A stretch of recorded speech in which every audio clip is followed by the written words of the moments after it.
Hola, ¿qué tal? Muy buenos días a todos.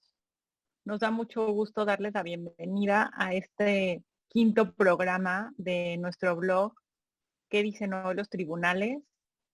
Hoy tenemos varios temas que platicar, no solamente de precedentes, sino de temas que ha venido resolviendo la Suprema Corte de Justicia y también que se han interpuesto en los tribunales en este último mes, que ha sido muy activo. Les damos la bienvenida a todos los participantes. Nos da mucho gusto tenerlos con nosotros. Hola, ¿qué tal, Mariana? Buenos días.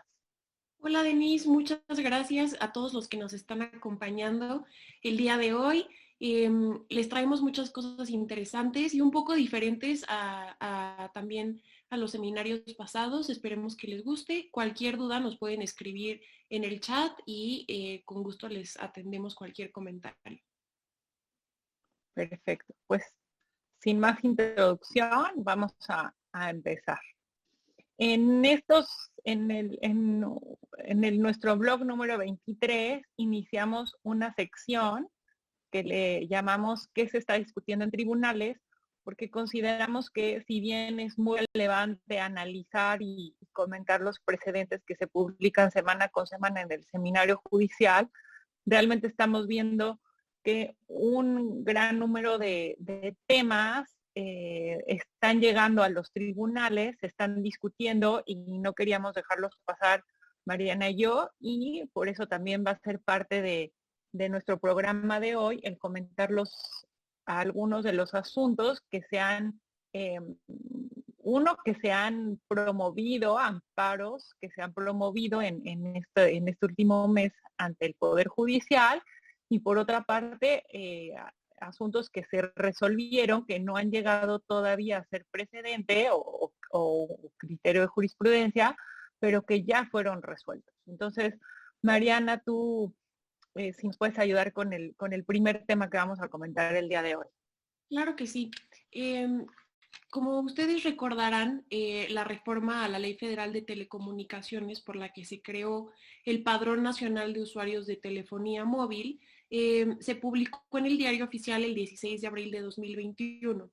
En este sentido, la fecha límite para la presentación de amparos fue el 31 de mayo de 2021.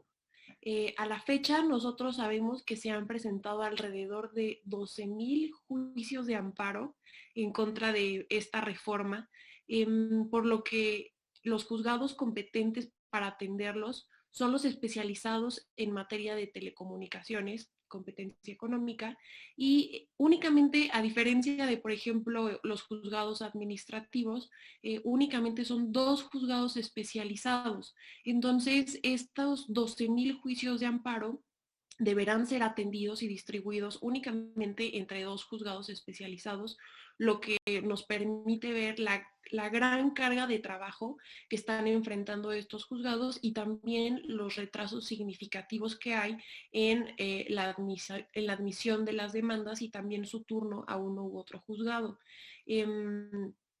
Esto, bueno, por un lado comentárselos para que también sepan que todos estos juicios no tienen ahorita una admisión, sino que están pendientes y que pues bueno, sí, seguimos en esta etapa, ¿no? El segundo tema interesante con estos amparos, estos juicios de amparos, es que hay un distinto criterio respecto de si se trata como una ley autoaplicativa o si se debe de impugnar como norma heteroaplicativa.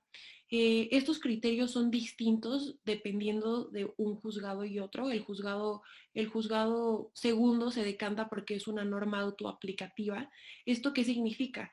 Que la reforma a la Ley Federal de Telecomunicaciones causa un perjuicio desde su emisión, por lo que no necesita de una condición para causar este perjuicio, por lo que el cómputo del plazo sí sería como estos 12,000 juicios de amparo que fueron promovidos.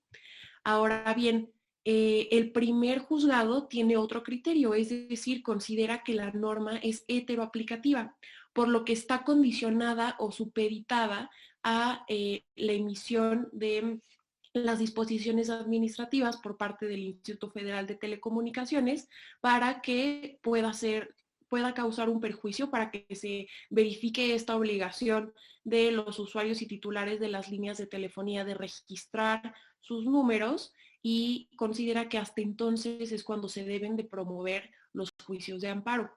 En este sentido, el juzgado primero está desechando, tenemos conocimiento que está desechando todos los juicios que se le turnan por sustentar este criterio. En cambio, el juzgado segundo sustenta un criterio completamente diferente, y pues bueno, esto se tendrá que resolver en tribunales colegiados. Denise, no sé si quieras Exactamente. comentar. Sí, finalmente el criterio que prevalezca sobre si este era el momento o no para la promoción de las demandas de amparo quedará sujeto a lo que resuelvan los dos tribunales colegiados especializados en materia de telecomunicaciones que tienen competencia en todo el país, y ellos justamente darán como el criterio final, ¿no? Algunos amparos ya se desecharon, algunos amparos se admitieron, y pues como decía Mariana, muchos más siguen pendientes de que sean turnados a los juzgados.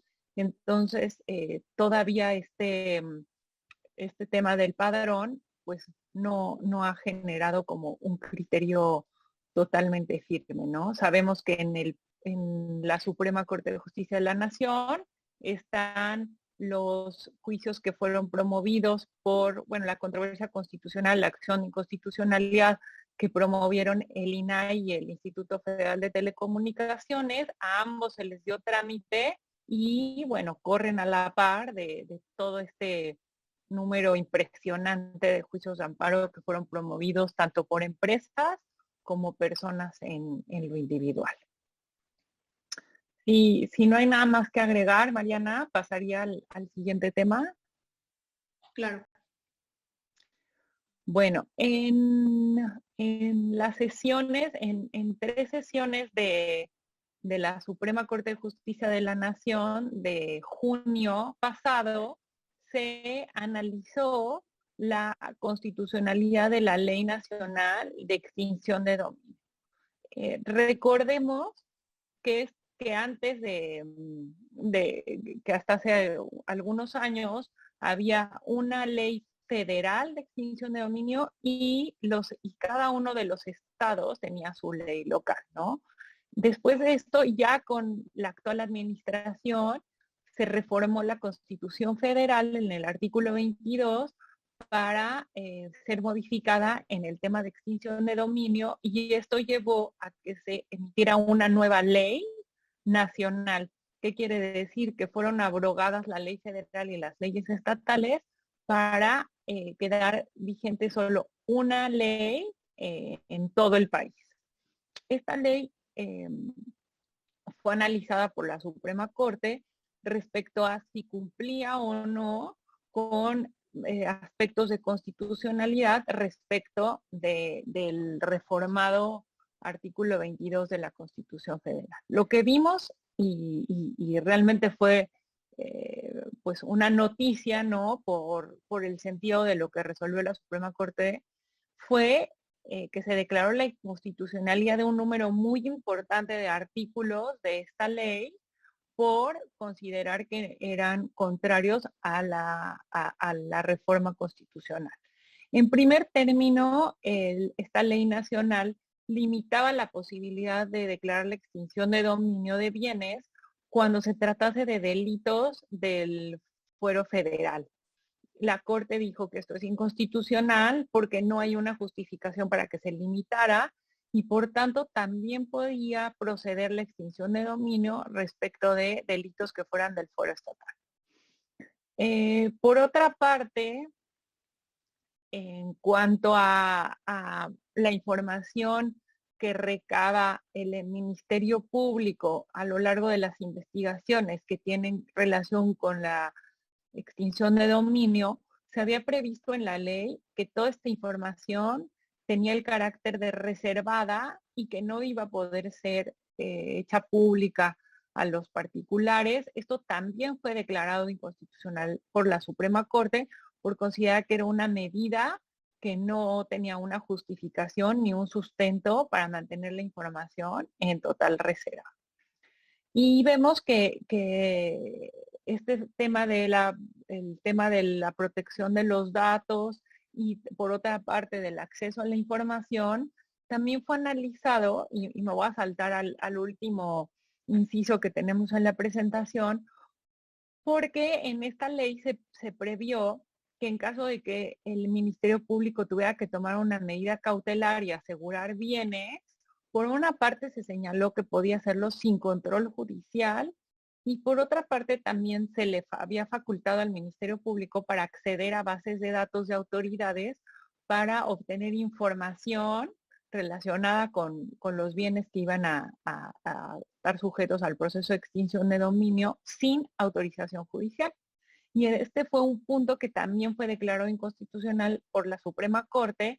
Uno, por señalar que el Ministerio Público no podía acceder a bases de datos de información de particulares sin control judicial previo, que entonces aquí vemos que en esta discusión estuvo de por medio también el análisis en materia de transparencia y acceso a la información y protección de datos personales, que recuerden que todo va de la mano.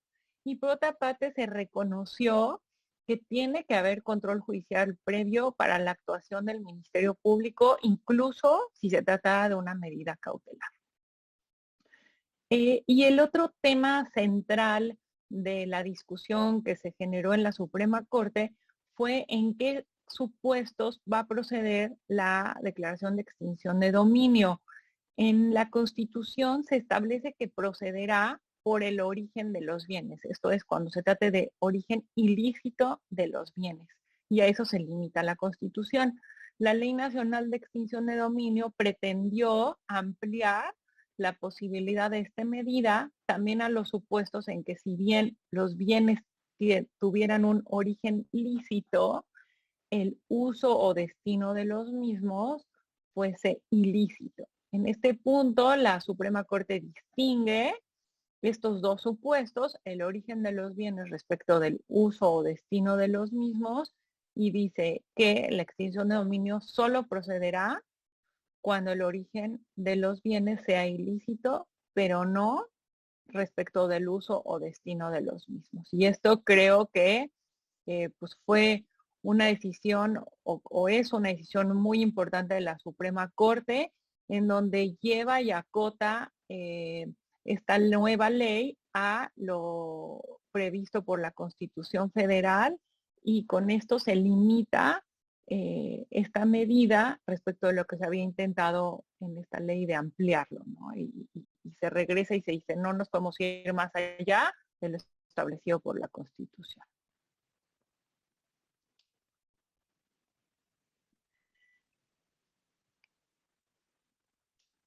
Ok, pues bueno, el siguiente tema que les tenemos es platicar de el nuevo régimen normativo de la subcontratación y más bien enfocado, de igual forma que los dos temas anteriores, hacia los juicios de amparo promovidos en contra de este nuevo régimen normativo. Por un lado, esta reforma se publicó en el Diario Oficial el 23 de abril de 2021 y el 24 de abril entró en vigor las reformas a la Ley Federal del Trabajo. Recordemos que en este nuevo régimen normativo, en el decreto se reformaron no solamente la Ley Federal del Trabajo, sino que también la ley del Instituto del Fondo Nacional para la Vivienda, diversos ordenamientos en materia fiscal, como el Código Fiscal, la ley del impuesto sobre la renta, la ley del IVA. Entonces, aquí tenemos que hay una entrada en vigor de las reformas a cada una de las normatividades en momentos distintos. Entonces, las reformas efectuadas a la Ley Federal del Trabajo entraron en vigor al día siguiente de la publicación del decreto, es decir, el 24 de abril, por lo que, de nueva cuenta, el plazo para promover juicios de amparo en contra de esta reforma comenzó a partir de esta fecha, por lo que en este momento ya se debieron de haber promovido todos los amparos en contra de los nuevos artículos que regulan la subcontratación en la Ley Federal del Trabajo. Muchos de estos juicios de amparo fueron promovidos por parte de pues las empresas o los empleadores porque no se les habían dado tiempo o consideraban que no se les había dado el tiempo suficiente para poder cumplir la ley y adecuarse a esta nueva normatividad.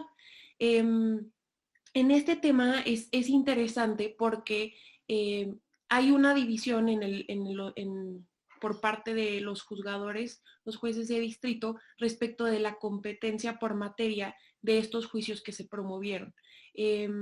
Hay unos que consideran que se trata de materia del trabajo y por otra parte hay otros que consideran que se trata de materia administrativa. Entonces, para abordar este aparente conflicto competencial, tenemos dos enfoques. Por un lado está cuando está enfocado directamente a la contratación de trabajadores, es decir, a la relación patrón-trabajador, que en este caso se refiere estrictamente a derechos de los trabajadores, por tanto, debería de ser un enfoque a partir de los juzgados de distrito en materia del trabajo. Y por su parte, hay otro enfoque cuando se está refiriendo exclusivamente a las sanciones impuestas, por ejemplo, por haber incurrido en subcontratación el patrón, ¿no? Entonces, en este caso, les planteamos nosotros un caso hipotético. Si se presentara un juicio de amparo con materia, motivo de esta reforma al régimen normativo de subcontratación, hay un artículo que se reformó que es el 1004C. Este artículo reconoce las infracciones y sanciones que se le atribuyen al patrón en caso de incurrir en subcontratación, ¿no? Si se impugnara este artículo que refiere directamente al derecho administrativo sancionador, en este caso, a nuestra consideración, debería de ser un juez de distrito en materia administrativa el competente para conocer de este asunto, pues por la naturaleza del artículo impugnado. Para explicarles un poco más estos conflictos competenciales que se han suscitado en materia laboral y administrativa, tenemos una tesis, no es justamente de estas materias, pero sí nos ejemplifica este conflicto y cómo puede ser resuelto. En este caso les vamos a comentar una tesis de jurisprudencia en el que diversos tribunales colegiados de circuito analizaron la competencia por materia justamente, en este caso entre juzgados de distritos civiles y juzgados de distrito administrativos, con motivo de juicios de amparo promovidos en contra de la Procuraduría Social de la Ciudad de México, actuando en un procedimiento sancionador en materia de propiedad en condominio. Aquí la primera sala de la Suprema Corte ante esta contradicción de criterios resolvió que debe de fijarse la competencia entre los juzgados de distrito de acuerdo con la naturaleza del acto reclamado. Por tanto, en este caso, al tratarse de un procedimiento sancionador, sería competente el juez en materia administrativa, porque se está hablando de un tema de suprasubordinación. En este caso, que concluiría con la imposición de una sanción. Entonces, con base en este criterio podemos interpretar lo que está sucediendo ahorita en materia de subcontratación para determinar qué juez o qué juzgado sería competente para conocer de esta materia. Y tendríamos que hacerlo con base en la naturaleza del acto reclamado. Y de hecho, como dice Mariana, este es un tema que está ahorita justamente discutiéndose en tribunales colegiados, el tema del conflicto competencial, para determinar quiénes serán los jueces competentes para resolver los amparos que fueron promovidos en contra de la Ley Federal del Trabajo. Un segundo momento que pues está pronto a suceder el siguiente mes es la entrada en vigor de esta reforma por lo que hace a las leyes en materia fiscal y de seguridad social, que abrirá otra posibilidad para la promoción de amparos y igualmente pues se unirá, ¿no?, a este tema que nosotros también seguiremos comentando, ¿no?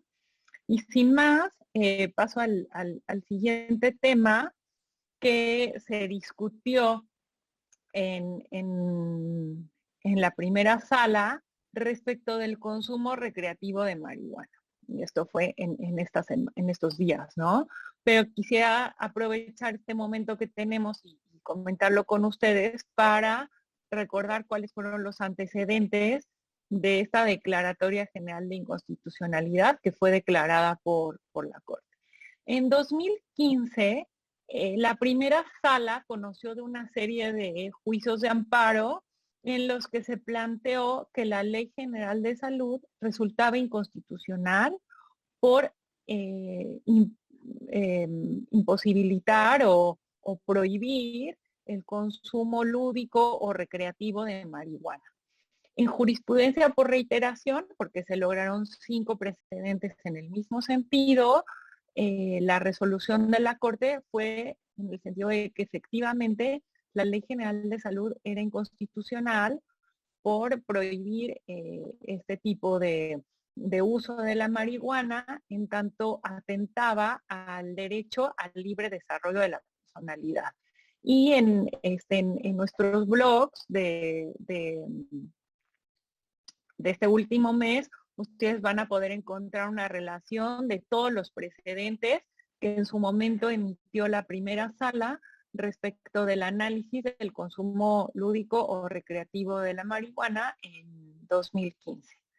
En 2018, la Suprema Corte inició este procedimiento para declarar la inconstitucionalidad de la Ley General de Salud, procedimiento previsto en la Ley de Amparo, y finalmente se declaró con efectos generales la inconstitucionalidad de 2 artículos no se declaró, se inició el procedimiento para declarar la inconstitucionalidad y se le ordenó al Congreso a reformar la Ley General de Salud. Si pueden ver, como lo ven aquí en la presentación, el Congreso tenía hasta mayo de 2019 para dar cumplimiento a esta resolución de la primera sala para reformar la Ley General de Salud y esto no sucedió. El Congreso solicitó que se les ampliara el plazo para dar cumplimiento. De hecho, en Cámara de Diputados ya fue aprobada la reforma a la Ley General de Salud e incluso aprobó una nueva ley respecto del consumo lúdico de la marihuana. Esto actualmente se encuentra en el Senado, todavía pendiente de aprobarse, pero pues ante la falta de cumplimiento por parte del Congreso de la Unión, el pasado 28 de junio, la Suprema Corte invalidó los 2 artículos que ven en la presentación de la Ley General de Salud con efectos generales, con lo cual cualquier persona puede utilizar la marihuana para fines lúdicos o recreativos. Si analizamos, vemos que esta es la segunda vez que el procedimiento de declaratoria general de inconstitucionalidad realmente concluye en la Suprema Corte de Justicia de la Nación. Si bien es un procedimiento que se previó desde 2013, vemos que a 8 años solamente han sido en 2 ocasiones que se utiliza y que llega realmente a la conclusión este procedimiento, ¿no? Lo cual en temas prácticos, pues no solamente es importante lo que resolvió la Corte por lo que hace al consumo lúdico de la marihuana y las implicaciones que esto tendrá, sino también realmente es un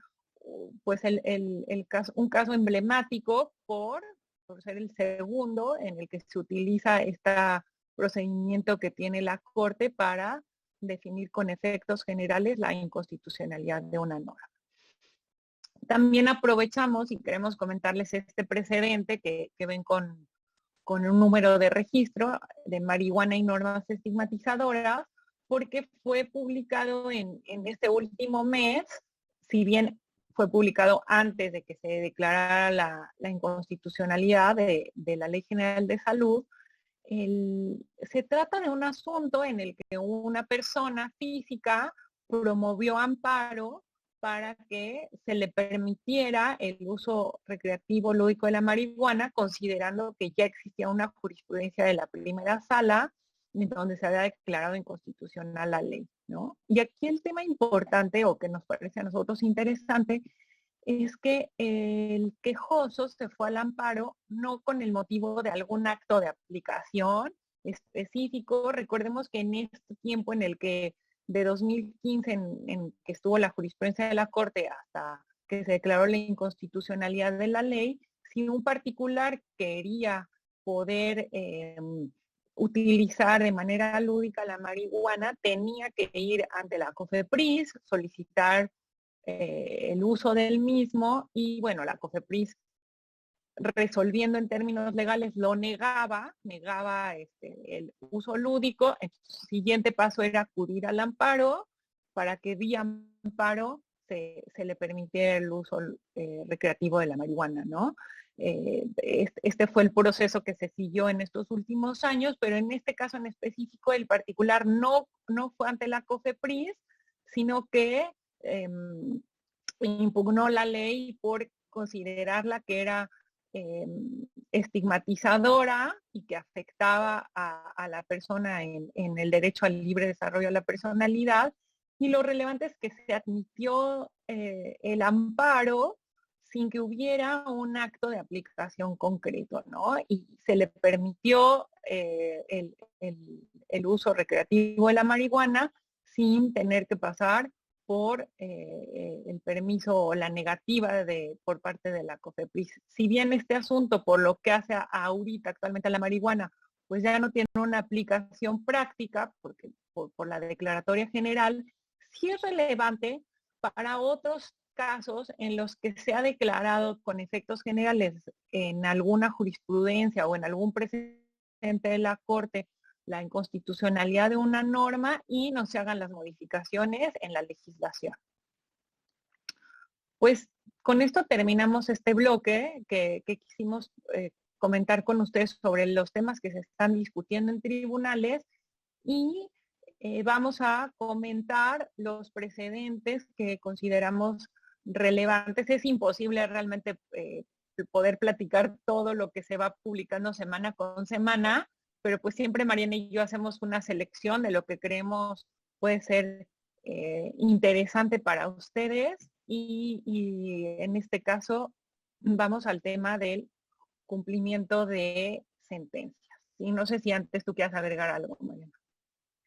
Pues nada más, si quieres, como preámbulo a lo que tú vas a comentar, que justo con todos estos juicios de amparo que estamos viendo que se promueven, también trayendo un poco a colación que les platicamos en la sesión anterior sobre los amparos promovidos contra el desabasto de medicamentos oncológicos, una parte fundamental del juicio de amparo es el cumplimiento de las sentencias.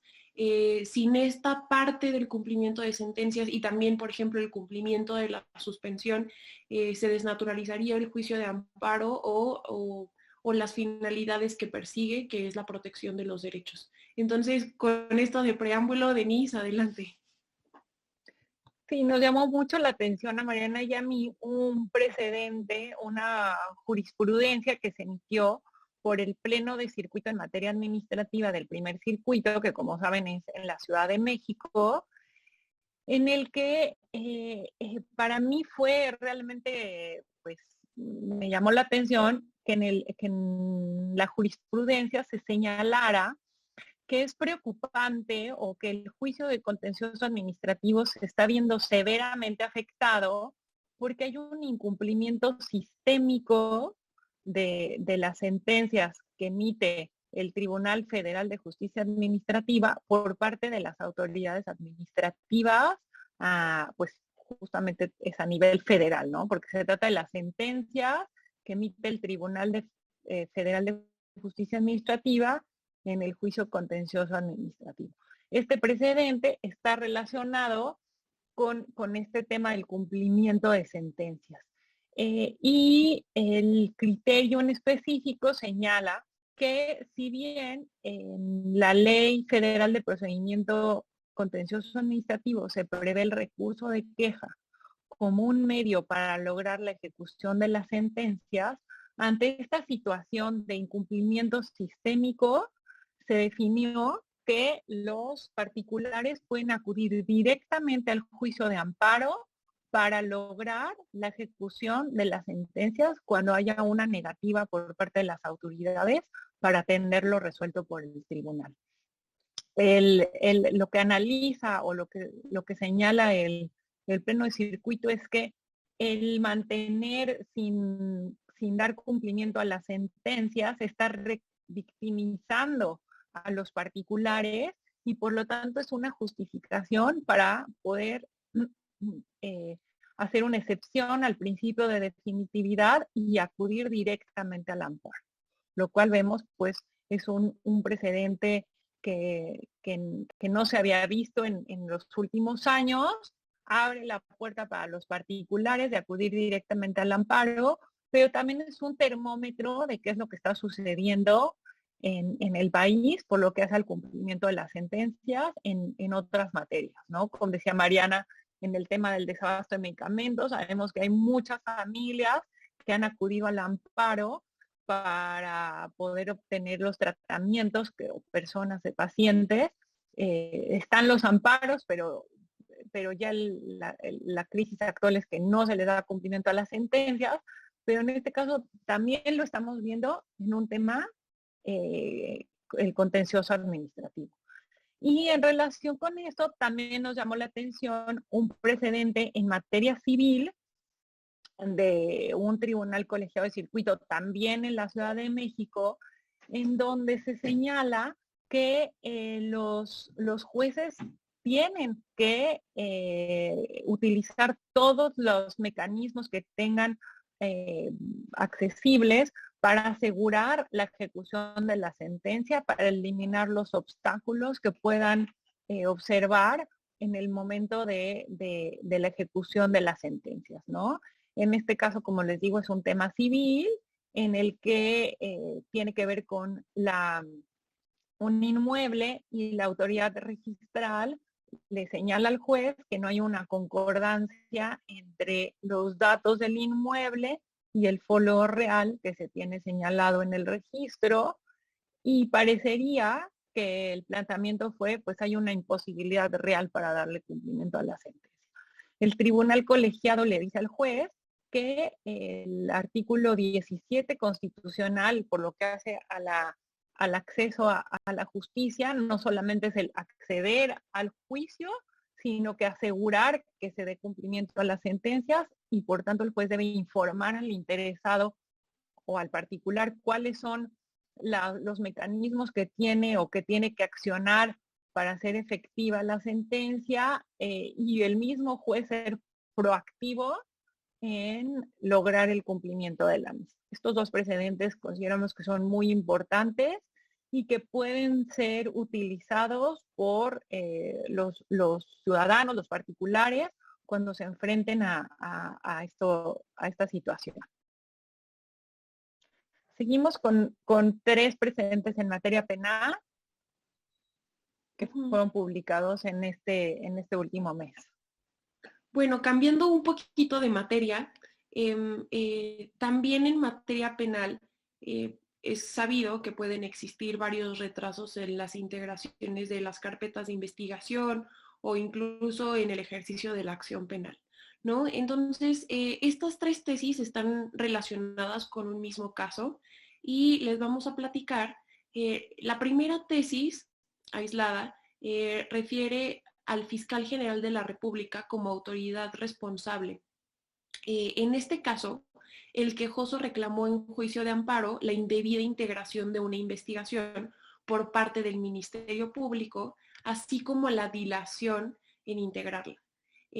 Al acudir al amparo, señaló como autoridades responsables no al Ministerio Público directamente, sino al fiscal general de la República y al fiscal especializado en materia de derechos humanos. Hago esta distinción porque normalmente se promovería el juicio de amparo directamente contra el Ministerio Público encargado del asunto, ¿no? En el juicio de amparo se reclamó que estas autoridades responsables habían sido omisas en su deber de debida diligencia en la investigación de los delitos. En primera instancia, el juez sobreseyó, considerando que las autoridades responsables habían negado la existencia del acto reclamado e inconforme con esto, el quejoso interpuso amparo en revisión. Aquí el tribunal colegiado que recibió el asunto determinó que tanto el fiscal general de la República como el fiscal especializado en materia de derechos humanos sí debían considerarse como autoridades responsables, en tanto que de sus atribuciones se podía observar que estaban facultadas a efectuar funciones de coordinación y supervisión con el fin de cumplir objetivos como eficacia, eficiencia, profesionalismo y debida diligencia en la integración y dirección de los asuntos. Entonces, en este sentido, en esta primera tesis, se reconoce que sí pueden ser considerados como autoridades responsables para efectos del juicio de amparo cuando exista una indebida integración de una carpeta de investigación. En nuestra segunda tesis, que les comento también está relacionada, refiere a la omisión del fiscal general de la República de establecer el registro de delito de tortura. Este registro del delito de tortura se estableció desde 2017, por lo que ya ha pasado un lapso de tiempo considerable en el que debió de haberse implementado y pues bueno, no fue cumplido esto dentro del plazo designado para ello. En este sentido, en el amparo se reclamó esta omisión para que se integrara la infraestructura tecnológica para la operación del Registro Nacional del Delito de Tortura y concretamente la omisión del fiscal especial en investigación del delito de tortura de registrar a la víctima en dicho registro. En este caso, el tribunal colegiado sostuvo que ambas autoridades, es decir, el fiscal general y el fiscal especializado, habían incurrido en una omisión absoluta de competencia de carácter obligatorio, ya que a pesar de tener la obligación de instaurar el registro y de inscribir a la víctima, no lo habían hecho. En la tercera tesis tiene estrecha relación con la primera, en tanto si ya se determinó en un primer momento que sí son autoridades responsables para seguir la debida integración de una carpeta de investigación, el fiscal general y el fiscal especializado en materia de derechos humanos, por consecuencia, si se determina que hubo una omisión o incurrieron en la omisión de darle el seguimiento y asegurar que exista la debida diligencia en su integración, debe de determinarse que estos servidores públicos incurrieron en una falta administrativa. Como consecuencia, al existir una falta administrativa, debe de darse vista al órgano interno de control de la Fiscalía General de la República para que analice si pues la omisión de la debida diligencia o de dar seguimiento a esta carpeta de investigación constituye efectivamente una falta administrativa. Entonces, pues bueno, estas tres tesis yo creo que son contundentes en el sentido de pues dar seguimiento a las carpetas y de alguna forma garantizar que se efectúen con la debida diligencia para que las personas que están detrás o interesadas en su seguimiento y su debida integración no queden desamparadas y puedan acudir al juicio de amparo directamente señalando al fiscal general de la República y a alguno de los fiscales especializados en el juicio de amparo. Muchas gracias, Mariana. Quiero aprovechar ahorita que terminamos este tema para comentar la pregunta de Sergio Moisés Gutiérrez Hernández. Muchas gracias y nos pide si podemos ahondar más en el tema de los amparos contra el desabasto de medicamentos de pacientes con cáncer. Y que platicamos si en la demanda de amparo se debe señalar el acto reclamado como omisivo, porque la autoridad está omitiendo dar medicamentos y preservar el derecho a la salud. Y pregunta y nos comenta también si puede haber suspensión del acto reclamado. Sergio, lo que hemos visto nosotros en este tema, que realmente le hemos estado dando seguimiento, Inicialmente los juicios de amparo fueron promovidos en contra de los hospitales públicos, de las autoridades, del director del hospital, del almacén, etcétera, ¿no? Pero lo que vemos actualmente o lo que está realmente sucediendo es que los hospitales no son los responsables del desabasto. Si bien hay hospitales que pueden realizar compras de manera por ellos mismos, a partir de esta administración se determinó el sistema de compras consolidadas por parte, inicialmente por parte de la Secretaría de Hacienda, de la Oficialía Mayor, con un sistema que no funcionó, que estuvo vigente de 2019 a 2020. Y lo que estamos viendo este año es que lo que antes hacía el IMSS con esta gran compra consolidada, lo está realizando el INSABI con una oficina de Naciones Unidas cuyas siglas es la UNOPS, y ellos se les encomendó en la compra consolidada de medicamentos, a la que se unieron 26 estados, de los 32 estados, 26, y además en la que están todas las instituciones de salud a nivel federal, ¿no? Los hospitales de la Secretaría de Salud, del IMSS, del ISSSTE, etcétera. Entonces, la recomendación en este caso, en estos juicios de amparo, es ser cuidadosos en a quién se señala como autoridad responsable. No es un tema solamente del hospital, sino que también debe vincularse a la Secretaría de Salud, al INSABI, y bueno, incluso lo hemos comentado, ¿no? Si la UNOPS pudiera ser parte de, como autoridad responsable, porque parte del problema pues es esta modificación en el sistema de compras. Efectivamente es una omisión, pero también la Ley General de Salud establece obligaciones para las autoridades para asegurar la disponibilidad de medicamentos, ¿no? Entonces, un poco va en lo que comentaba Mariana en este tema penal. Por ejemplo, hay una omisión de la Fiscalía General de la República por incumplir con un mandato de ley. En este caso es justamente lo mismo. Las autoridades en materia de salud están obligadas a asegurar la disponibilidad de medicamentos, pero no se limita solo a los hospitales, y ese es el tema que creo que es importante comentarlo. Y perdón, una disculpa, Mariana, si tú puedes seguir, por favor.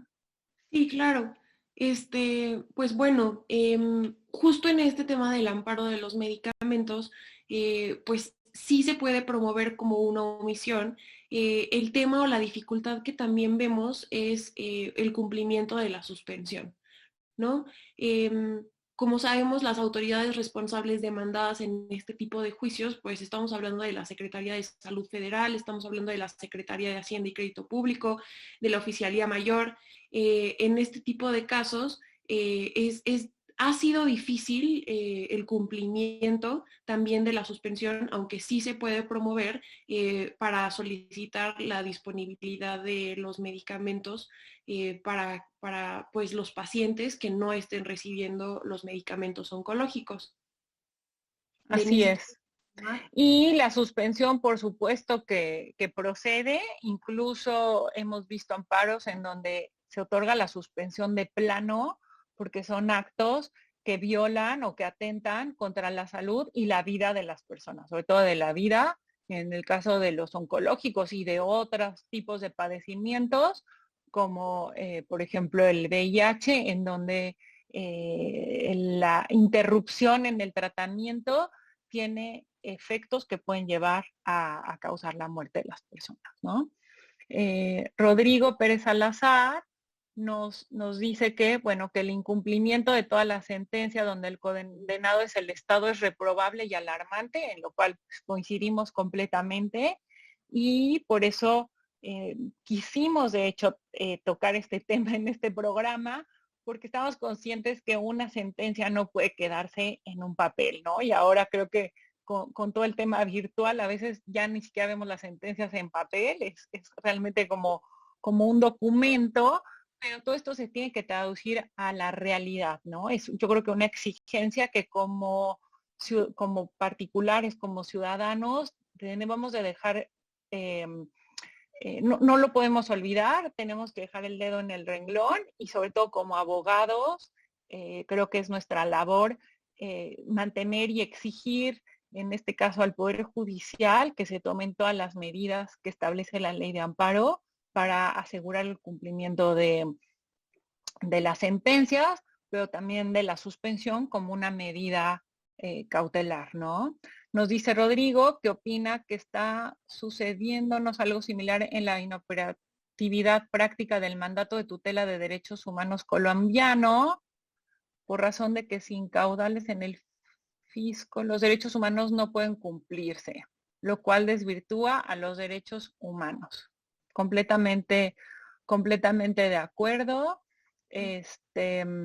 Ahí sí, si me permites, Denise, nada Sí, más señalar que, bueno, acudir a la CNDH, digamos que si nosotros tenemos dentro de nuestras posibilidades promover un juicio de amparo para solicitar que haya medicamentos para los pacientes, pues bueno, es un paso, digamos, anterior o es un primer paso que se puede dar antes de acudir a la CNDH y ante la urgencia de este tipo de juicios, pues bueno, se tienen que hacer uso de todas las herramientas que las personas tengan disponibles y es sin necesidad de politizar, simplemente es para poder, pues, asegurar la disponibilidad de medicamentos, pues al ser un tema de suma urgencia en donde lo que está en juego es la salud y la vida de las personas, pues bueno, para eso existe el juicio de amparo, para asegurar y garantizar estos derechos, incluso solicitando la suspensión para que puedan darse estos medicamentos antes de que se termine de resolver el juicio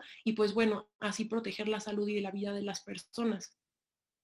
sí, Rebeca Lemos nos pregunta si pudiera ser el presidente de la República o la Secretaría de Hacienda. Asumo que lo comenta respecto de autoridades responsables en los amparos por desabasto de medicamentos.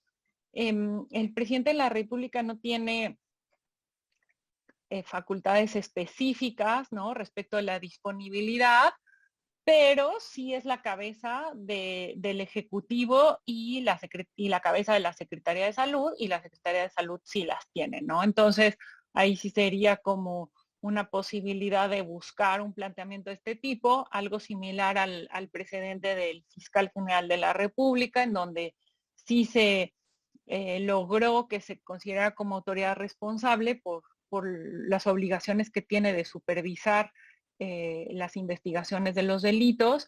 El secretario de Hacienda sí, en el sistema anterior, ¿no? En donde las compras consolidadas de medicamentos expresamente estaban eh, atribuidos a la Secretaría de Hacienda. Actualmente, a partir del 2021, no hay una competencia específica, pero sí vemos cada vez está participando mucho más por el tema de los recursos que tienen que destinarse para la compra de medicamentos. Entonces, de manera práctica, pues sí podría vincularse, ¿no? Rosa Isela Romero nos dice, en el esquema de amparo por falta de supervisión, pregunta si en el criterio establecido por el juez se indicó que la vulneración causaba, se indicó qué vulneración causaba dicha falta de supervisión. Mariana, esto se refiere a los precedentes que comentamos en materia penal. Sí entra en más detalle cuál es específicamente la vulneración o la falta de supervisión. Pues aquí sería otorgar una procuración de justicia eficaz y efectiva, procurar que el culpable no quede impune, promover, proteger, respetar y garantizar los derechos a la verdad, a la reparación integral del daño y de no repetición en favor de las víctimas. Entonces, estamos hablando del artículo 17 constitucional, que también es el 17 y el 21 constitucionales que refieren a estos temas y pues bueno, es para la procuración efectiva de justicia pues bueno, garantizar que quien haya sido responsable o el imputado, pues en dado caso de ser culpable, pues no quede impune este delito cometido. Sí. Luis Hernández nos comenta o nos pregunta qué opinamos sobre la procedencia del amparo reclamando la aplicación de la vacuna COVID. ya sea la primera o segunda dosis, con la misma posibilidad de suspensión de plano.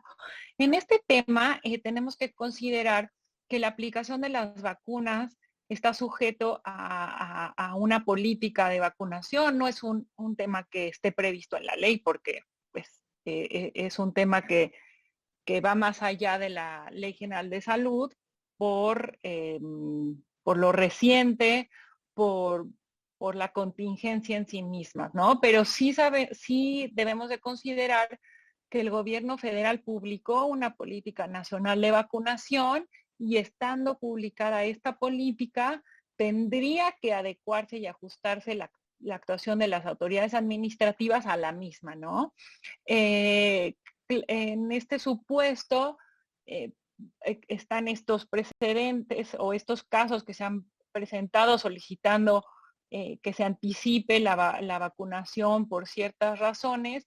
Creo que el primer paso es atender a la política nacional de vacunación que tiene carencias, no es una política que entre en mucho detalle o porque todo está basado en las franjas de edad y no en aspectos, por ejemplo, los padecimientos o otras cuestiones, ¿no? Entonces, es un poco difícil por la forma en que se publicó la política nacional de vacunación, pero creo que ha habido algunos intentos, bueno, no creo, ha habido algunos intentos promoviendo amparo, no han sido tan exitosos y realmente creo que como el punto de partida es la política nacional de vacunación, todo tendrá que los amparos que se quisieran presentar tendrían que partir de esto, ¿no? Nos dice Rebeca Lemus que este fenómeno, me imagino que el del incumplimiento de las sentencias está pasando en todas las materias, sobre todo en materia o que también en materia familiar.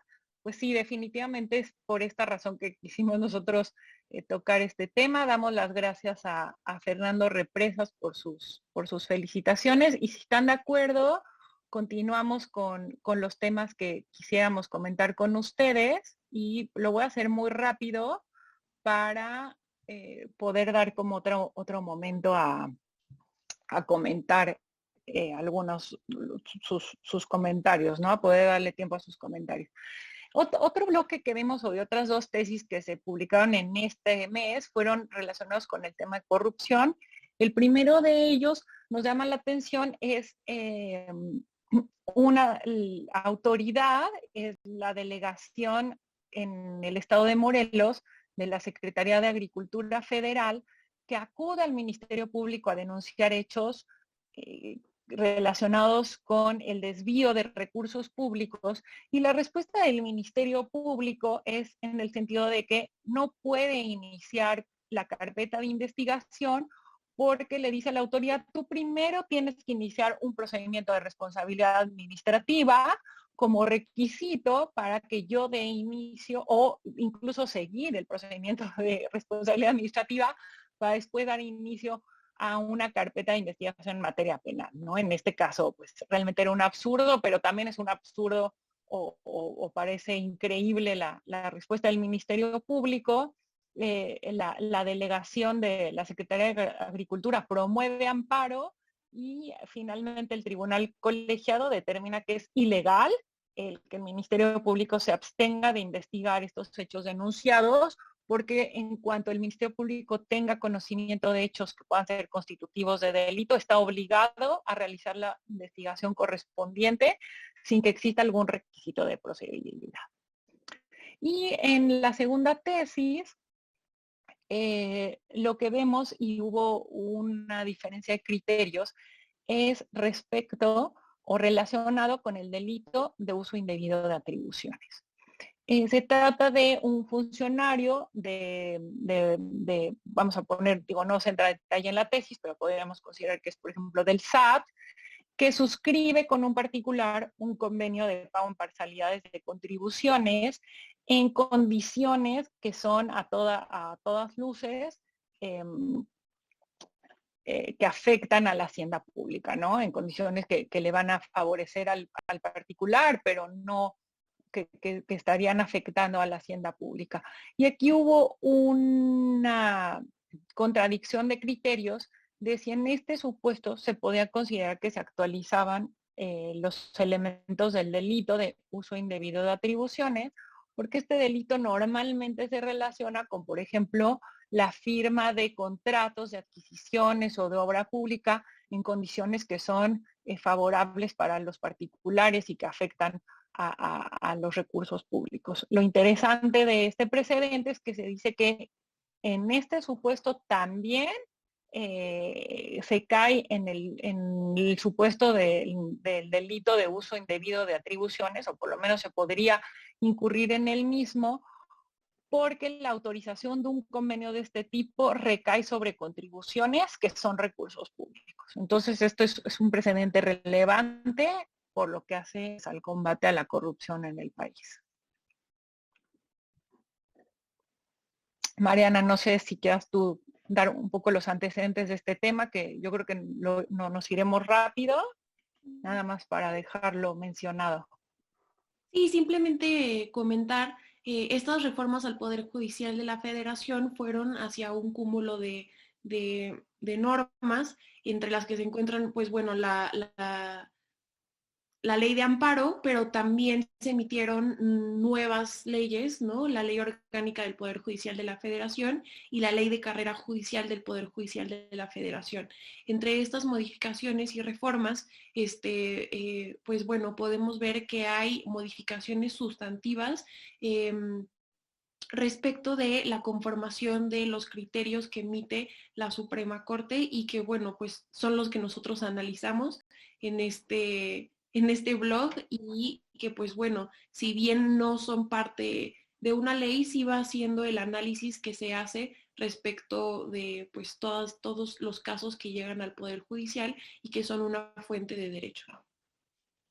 Así es. El nuevo sistema de precedentes, aquí la fecha relevante es el 8 de junio de 2021, en donde a partir de ese momento ya entrarán en aplicación estas nuevas jurisprudencias que podrá emitir la Suprema Corte de Justicia de la Nación como precedentes obligatorios, que quiere decir que si un asunto se resuelve, por ejemplo, declarando la inconstitucionalidad de una norma o dando razón o las razones que se tienen en una sentencia y esta se vota por mayoría, ya sea en el pleno o en salas, estas serán obligatorias sin que sean necesarios 5 criterios en el mismo sentido. Pero esto va a suceder a partir de los asuntos que se resolvieron a partir del 8 de junio, ¿no? Entonces lo que vemos es todavía los precedentes que se publiquen en el Semanario Judicial de la Federación no son de esta fecha, pero sí las sentencias que ya está resolviendo en este último mes la Suprema Corte de Justicia de la Nación. La entrada en vigor de este nuevo sistema de precedentes no elimina todo lo que antes se ha resuelto, y todas las jurisprudencias anteriores van a mantener su obligatoriedad y lo que también vamos a ver ahora es ya cada vez más este nuevo formato para tesis que se estableció en la ley de amparo, ¿no? Este cuadrito ahorita, nosotros lo preparamos de cómo va a ir entrando en vigor cada uno de los aspectos de las reformas legales al Poder Judicial y en este momento se los puedo enviar por el chat para que ustedes los tengan y les pueda ser de utilidad. Muy bien, Mariana. Ok, pues bueno, ya retomando y casi ya por terminar, queremos comentarles estos dos criterios que surgieron. Son muy interesantes porque refieren a los pueblos y comunidades indígenas en el sector de las telecomunicaciones. Estos criterios fueron emitidos por la primera sala de la Suprema Corte en relación a 2 artículos de la Ley Federal de Derechos que estaba vigente en 2016. Esto es muy importante porque estos artículos ya fueron reformados actualmente. Entonces, estas tesis aplican para, bueno, todo lo que se generó anteriormente. Estos artículos se determinaron inconstitucionales porque imponían una obligación de pago idéntica a todos los concesionarios a cambio de una concesión para operar en el espectro radioeléctrico. Incluso debían de pagar derechos por este tipo de concesión las comunidades indígenas, aun cuando se tratara de concesiones sociales. En este sentido, una asociación que justo tenía una de estas concesiones sociales indígenas acudió al juicio de amparo para señalar que era inconstitucional que no se le diera un tratamiento diferenciado por tratarse de una concesión social y también indígena. Las concesiones sociales, nada más para un poquito de contexto, refieren a aquellas concesiones que se utilizan únicamente para propósitos culturales, científicos, educativos o vinculados con la comunidad sin fines de lucro, lo que es bastante relevante tratándose de comunidades indígenas que tienen un especial derecho a su identidad como comunidad indígena y a difundir esta identidad entre ellos. Entonces, bueno, aquí la primera sala de la Suprema Corte resolvió que efectivamente eran inconstitucionales estos artículos en tanto que no contemplaban o daban un tratamiento diferenciado en beneficio o en favor de este tipo de comunidades. En este segundo criterio se analizó el artículo 2, apartado B, fracción sexta de la Constitución Federal, en donde se establece o se reconoce el derecho a estas comunidades a recibir un tratamiento diferenciado que debe de verse reflejado con una política de la diferencia. Esto no solamente tiene sustento en este artículo 2 constitucional, sino que también la primera sala lo vinculó con el convenio 169 de la OIT. Entonces, aquí se creó un marco constitucional y convencional que avala esta política de la diferencia y que debe de ser tomada en cuenta como un mandato legislativo para diseñar las condiciones necesarias para que los pueblos y las comunidades indígenas puedan operar, adquirir y administrar estos medios de comunicación, entendiendo que deben aplicarse medidas remediales de la discriminación que han sufrido estas comunidades. Sí, realmente como lo señalas, Mariana, este precedente, si bien la legislación que le dio origen ya fue reformada, es importante porque seguramente abrirá la posibilidad para la aplicación de este criterio de política de la diferencia o de la diferenciación entre en esta materia y en otras más, ¿no? Que también hemos visto con respecto a los menores, con respecto a las mujeres, con estos grupos que se consideran vulnerables y que ha permitido la ampliación o otra aplicación del derecho. Pues realmente nos da mucho gusto el haberlos tenido. Quisiera nada más, si podemos tomar un minuto más para dar o comentar los últimos comentarios.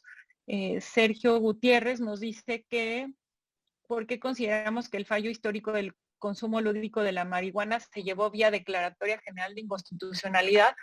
Pues yo en lo personal creo que es un punto como un mensaje hacia el Congreso, ¿no? De decir, bueno, ustedes tenían desde 2019, se les estableció este plazo para reformar la Ley General de Salud y el tema está ahí discutiéndose, pero no se avanza.